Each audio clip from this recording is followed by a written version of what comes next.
Bien stricto el seguridad de la autoridad en antes aga alinamando policía local. Por causa, ya legal visita ambasador desde Saudi Arabia na syudad si Saudi Ambassador Al-Dusari junto con el dila personajes desde Directorate for Investigation and Detective Management desde Campo Crame.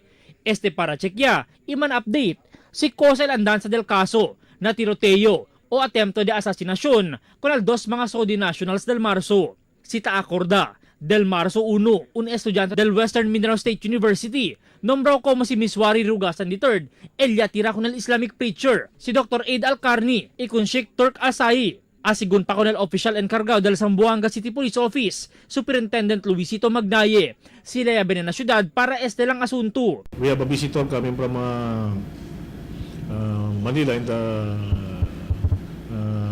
Saudi Embassy, just to follow up the cases being handled by the Zamboanga City Police Office with regards to the Al-Karni case. Yase klaro si Magnaye, yaman release niya sila con al dos mga aligaw sospechado del mas temprano pa, conocido como kana Junaidi Kadir y Mujer Abubakar. Por causa base na korte, no hay que hace al dos mga persona na krimen, kaya komete si Rugasan aquel tiempo. Si Taacorda, 4 bala ilarega, si Rugasan ko lang mabisita, cuando pa salida na compound del Western Mindanao State University.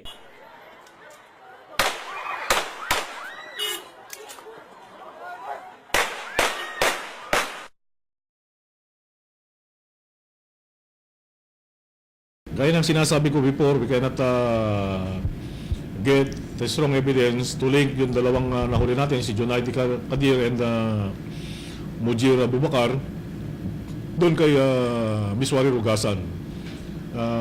As I've had always telling the public or our listeners or constituents that Miswari Rugasan is acted on his own. Enseguida se sale el mga bisita después al cuantos horas de visita.